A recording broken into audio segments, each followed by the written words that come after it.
Welcome back to another segment of my chat too with Ralph Sinensky and John Dayton as we continue to cover stories from Hollywood. I have something I'd like to tell you about, and this goes back to, kind of relates to the cast read. It was for the conflict, and I was very pleased, when it came time to cast, and I asked for Beulah. They got her. Now, the conflict was going to be a 2-hour, so that they couldn't do a cast read at the lunch hour because it was double the length. So it was being scheduled to happen one of the evenings. And once we had cast Miss Bondi, and I still had never not met her in person, and I went to Bob Jackson, I said, I think it would be nice if Bondi could be at the reading, but to say Miss Bondi come into the reading, that would have meant her salary would start then.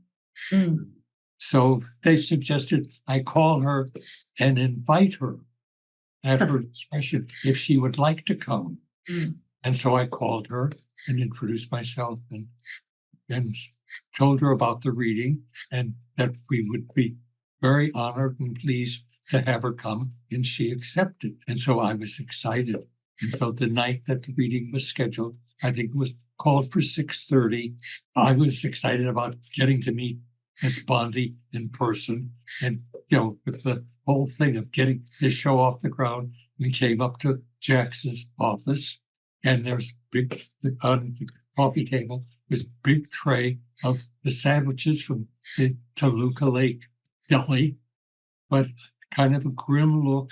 And Robert Jacks told me, said, "Oh, there's not going to be a reading.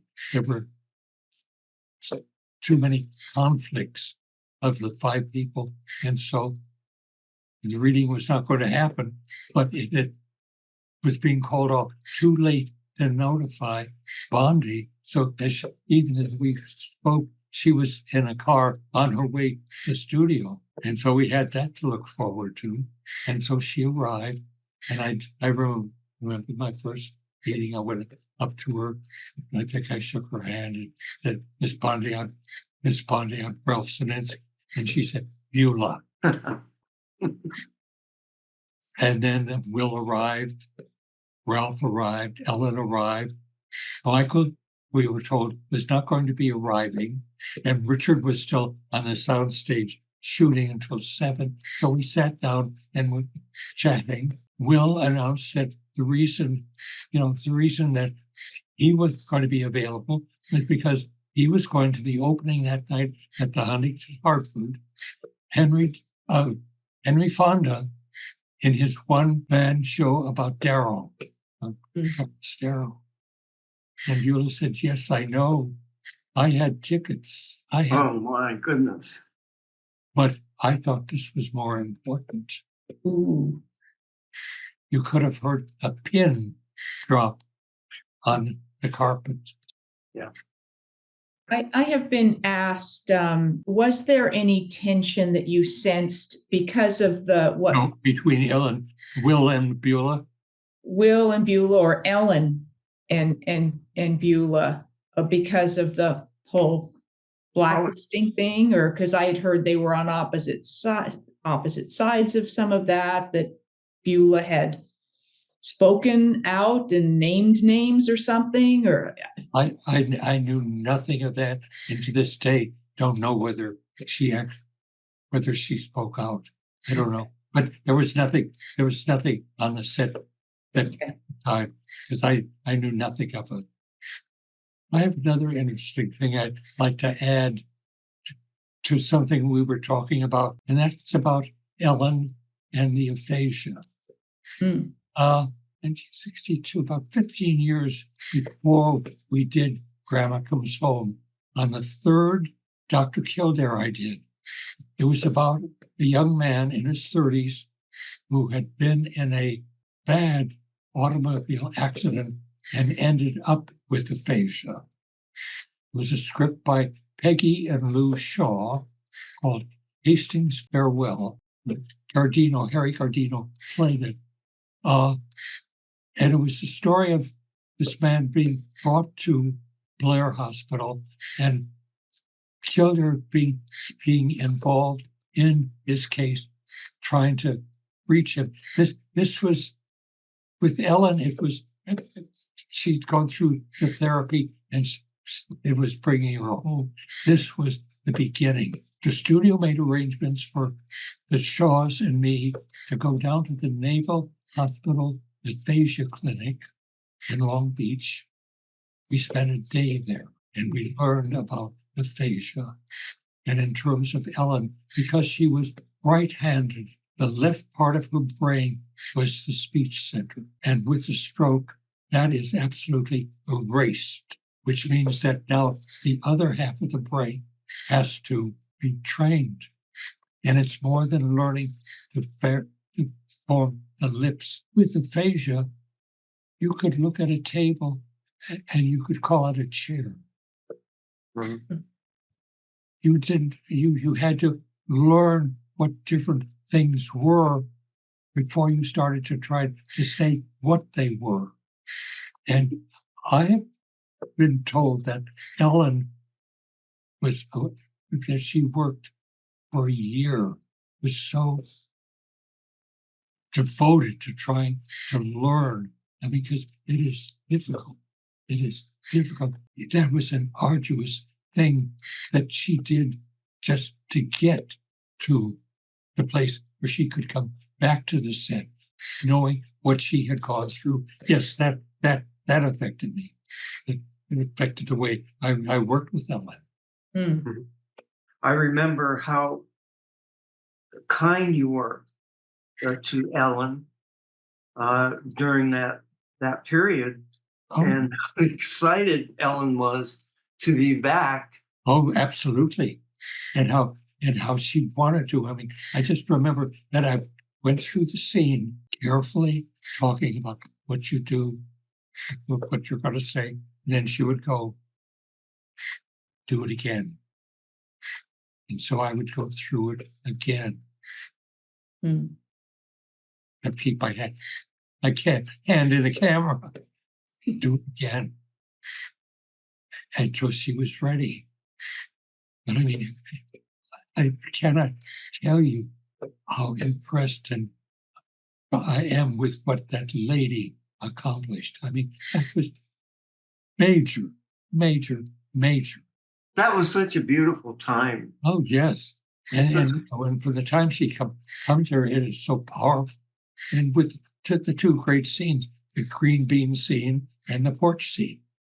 On the green bean scene, wasn't she trying to say "need me"? Yes, there was an earlier version where she came down the steps when Grandpa and John and Olivia were sitting there the morning after having coffee, and she came down and somehow spilled some sugar on the table and tried to spell that out, and that didn't work. And then they I didn't. I mean, they did that, and I had no say in that at that point. It's very early, and the pages came down where they had created the scene on the porch. There again, I caused them grief because I knew what I wanted the scene to do, and it didn't. I just the words didn't really do it. Yeah, the words were just carriage and had nothing to do.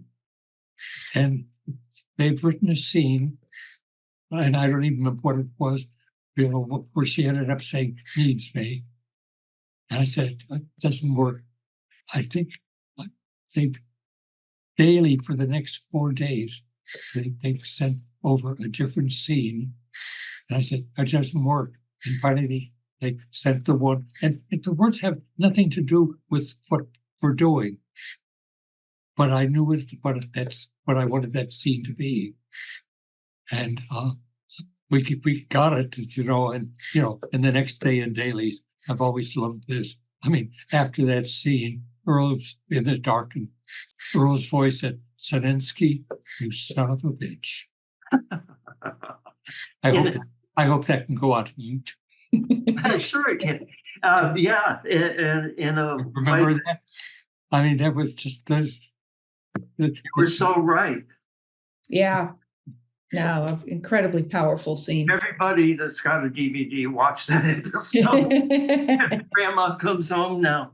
It's It's a beautiful. it's a fan favorite. It's all, it's a favorite of all of ours. Yeah, it was remarkable. Yeah.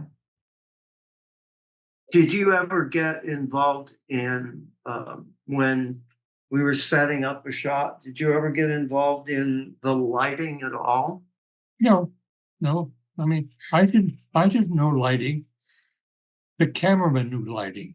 I knew directing, and I just did my shot. And when you worked with a good director of photography, like Billy Spencer, like so many of them, if you did a good job with what you were doing, they did an even better than good job with what they did for you. The gentleman that you used on Casablanca, Joe he- Byrock. Joe Byrock. Yeah. That's Julie- can I tell them that story? Yeah. Joe Byrock was actually 4 years older than Russell Metty. Hmm. And when we did Casablanca, he was in his 70s. And again, he confided in me. And he told me, he said, he had been a late bloomer. He was working as the operator for Joe Walker at Columbia Studios. And when, he didn't name them, but other cameramen his age had become directors of photography, and they were in their 20s. He was 37 years old, and he was still just operating for Joe Walker. And they were directing a movie for Frank Capra. And one day, Mr. Capra gave Mr. Walker the setup, and Walker said, "Sorry, Mr. Capra, I can't do it." And Capra took exception. And he turned to Joe Byrock and he said, "Joe, can you do it?" And Joe said, "I think so, Mr. Capra." He said, "Good, you do it." So he did that shot and finished the movie, which was his first movie as a director of photography. He was 37, and the movie was It's a Wonderful Life. Wow. James Stewart, classic. Shooting, like we did a number of scenes in episodes, and I just don't remember how we did them or if they did them different ways, but where people were watching movies. So, and I don't know if we did them different ways. I was talking to one of the actresses who said that she was like in some tiny little like coat closet almost, and the way they simulated different things, that they weren't really in a space, it was a theater. But then I've seen other episodes where it looks like they were in kind of a theater. And so how would the different ways be that they'd simulate if people were supposed to be sitting in the movie theater watching a movie? Maybe you see the screen, maybe you don't, you see things flickering on them. Would they have sort of created that theater set on, say, stage 20, or would they have used an on the lot little?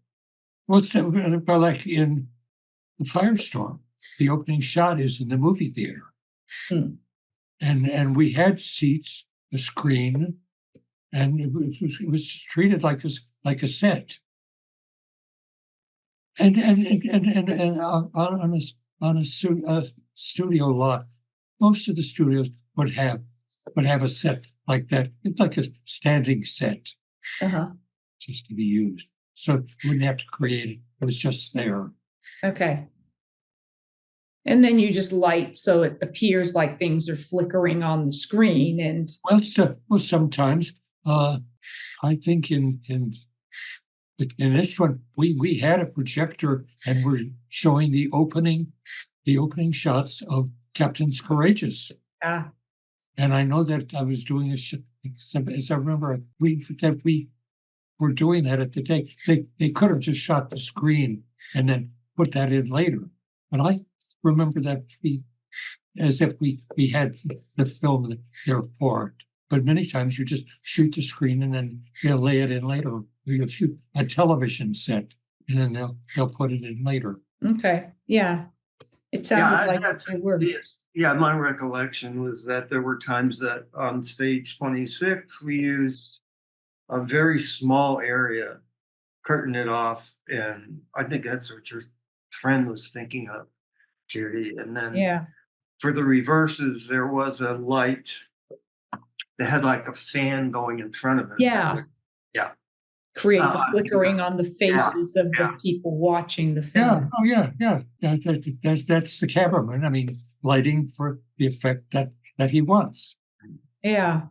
Well, Old I want to time. make sure before we wrap up here, were there any other specific stories that you had wanted to share with us, Ralph, that you made notes of, or?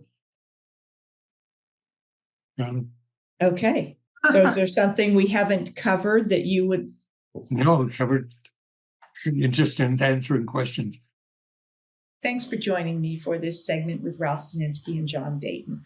I'll be back with more behind the scenes of the Waltons, more Ask Judy, more special guests. If you're enjoying these, please do hit like and subscribe.